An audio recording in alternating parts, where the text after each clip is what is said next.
Hello everyone, my name is Paul Third, and this week I want to continue the discussion that we had a few weeks ago on my channel, which was talking about how to mix professionally on headphones. Now that video was received very well, however there was kind of two main questions that I kept on getting asked, and number one was, Paul, how do you EQ your headphones to the Harman target? If you stick around near the end of the video, I will show you exactly how to do it for free using a very innovative tool that you can find online. Now, I'll try and make this as brief as possible. And I've got to be careful on what I say because I forget that many people take what I say as Bible.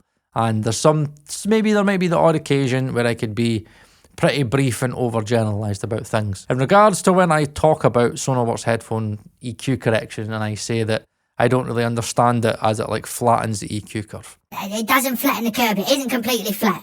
There was an article made by Sonarworks, I think it was last year, I'm pretty sure it was 2022, and it was an article or a paper that was made by Sonarworks discussing headphone measurements and kind of how there isn't really a standardized like headphone like frequency target. And I'm pretty sure it's about the measurements, right? Again, I'll leave a link in the description just so we can ensure that you have the correct context in case I'm maybe perceiving things a little bit differently to the way they were intended. Now, from my perception, I think that the way that they measure headphones in a way that results in a frequency response that's kind of like in between like a speaker response curve like Harman and like between like what I class as a hi-fi curve or like a human perception curve. Now, human perception, I'm not entirely sure what they mean by that. I would take a guess that by human perception they possibly mean how humans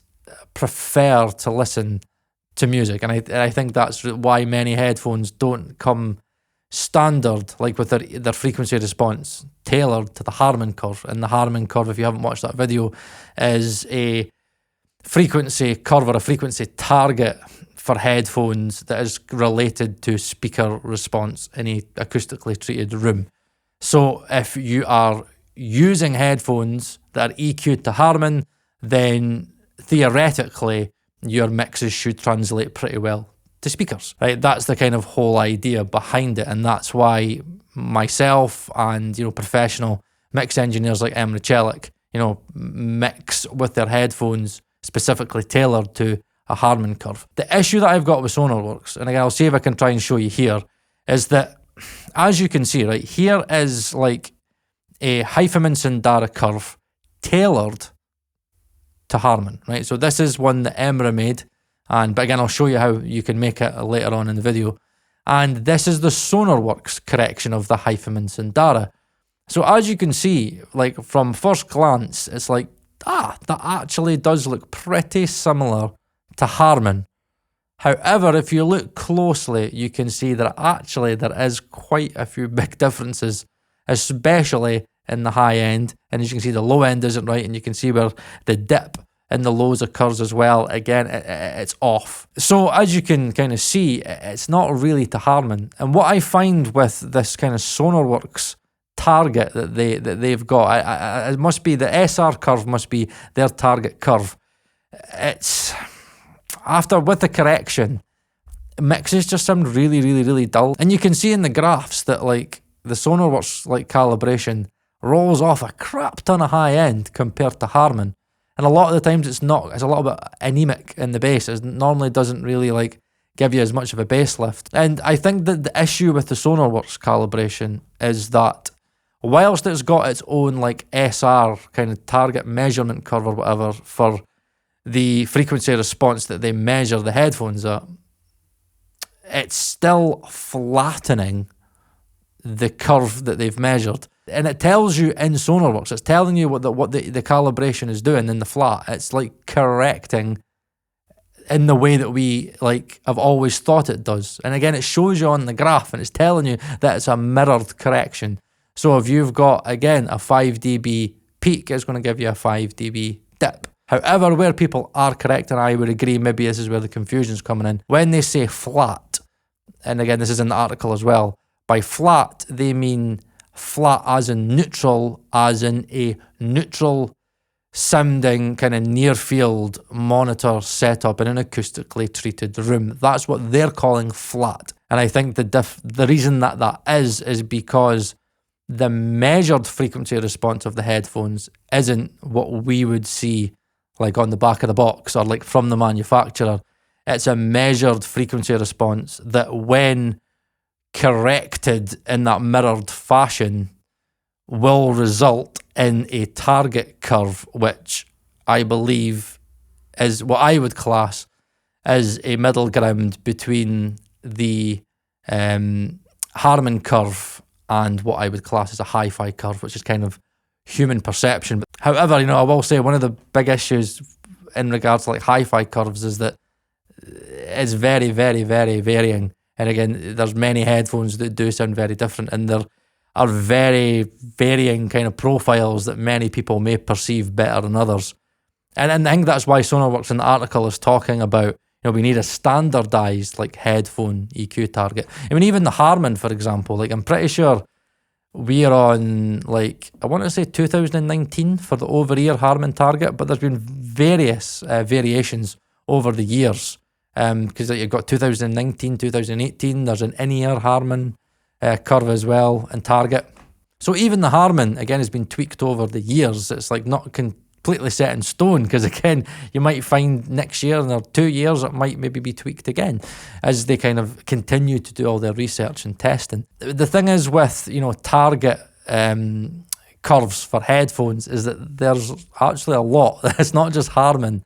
There's the B and K target curve that you've got in Sonarworks as well, and they say that's kind of meant to be emulating more kind of speaker response, and that's kind of what confuses me with Sonarworks, is that it's telling you that it's a hybrid between, like, from what I'm perceiving, a hybrid between the Harman curve and like a hi-fi curve or human perception, but then is giving you what it classes as like a speaker response, and it's got a Dolby Atmos one as well.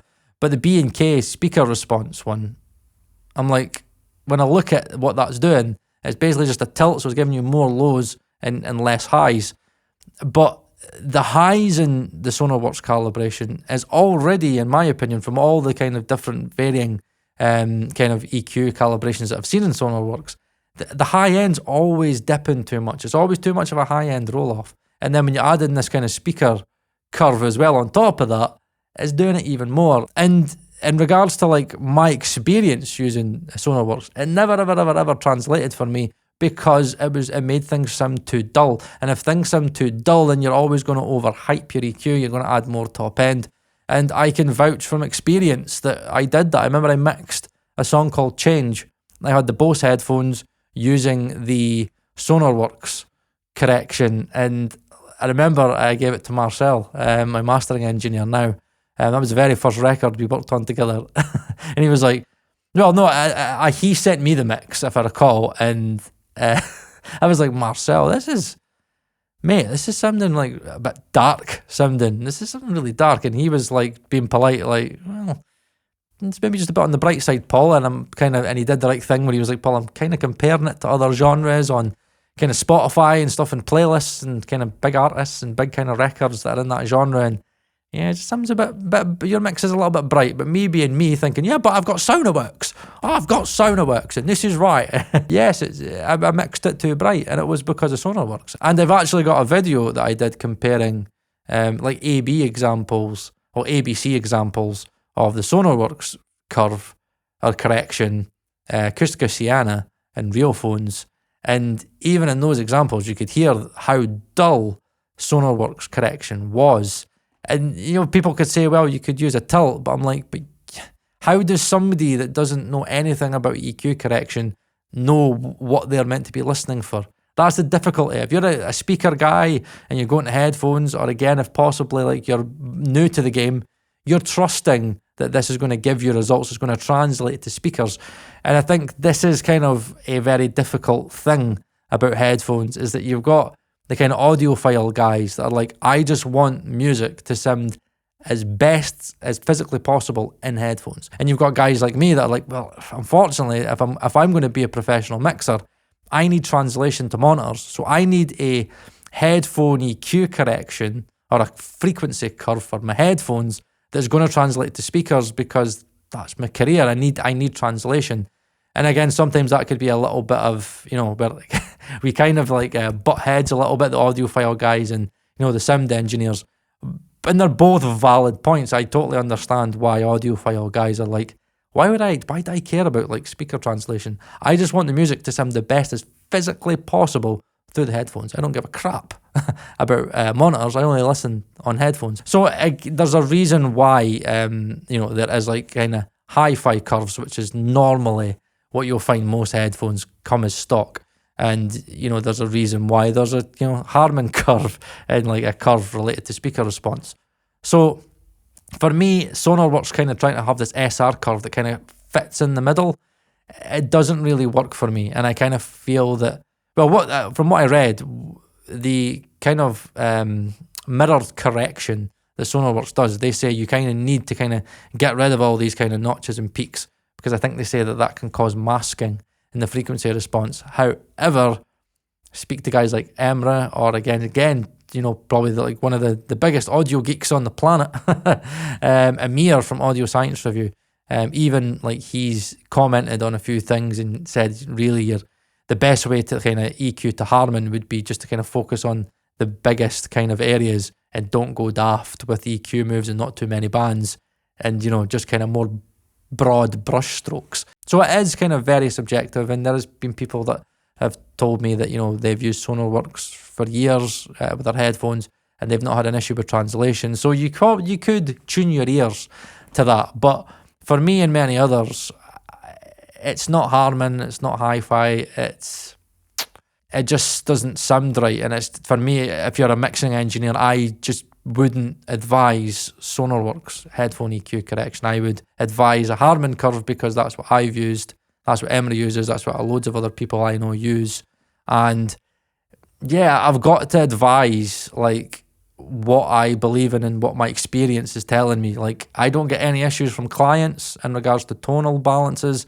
My mastering engineer, he doesn't come back to me and say there's any issues with tonal balance.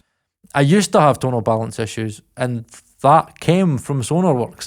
It's because I was mixing too bright and I didn't know I was mixing too bright. And then because I was mixing too bright, when I like kind of stopped using Sonarworks and I moved to a Harman curve, I ended up mixing too dark and too dull because I was always too scared I was mixing too bright. But now I've kind of retuned my ears and I'm used to mixing, to the Harman curve. Every time I go on isotope tonal balance, I don't have an issue. It's sitting right in the curve.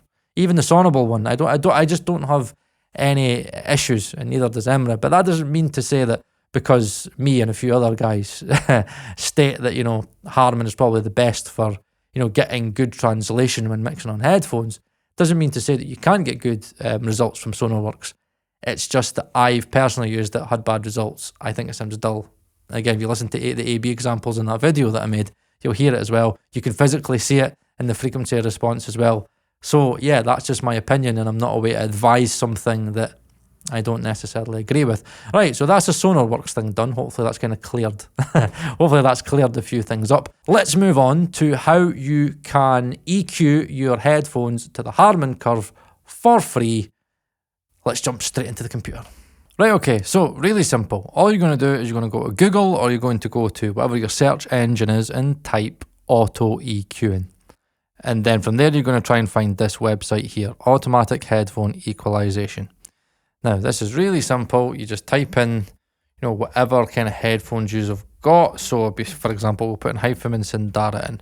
As you can see here, look, it's got a lot of the revisions as well. And again, some of the measurements have been done by, other users. But if we were to say for a lot of you guys that might be looking to buy, HOFA Sindara's, let's say, look, HOFA Sindara 2020 revised ear pads. Okay, go into that, and this is where it can look a little bit daunting. All right, now let's simplify it. We'll take everything off. So your target. So this is the Harman curve. This is essentially how we're trying to get the measured frequency response of the headphones to get close to. Now, the great thing about the Auto EQ website is that it has tons of different playback systems, and with those playback systems, also, they're equalizers. So you've got a USB Audio Player Pro, You've got Spotify, iTunes. You've got iTunes. Where's Spotify? There it is. Spotify built-in equalizer.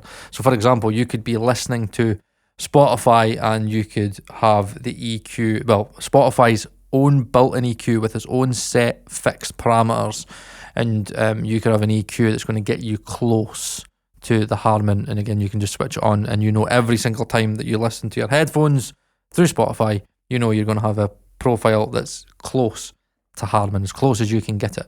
Now for this example, as I kind of predominantly do this in the DAW, I'm going to show you the how you could use this using the custom parametric EQ, which is, to my knowledge, is basically like a stock digital DAW EQ. So we go to custom parametric EQ. What it's going to show you is tons of recommendations that are going to get you close to Harman. So if you click on raw, that there is the original frequency response of the headphones that was measured, right?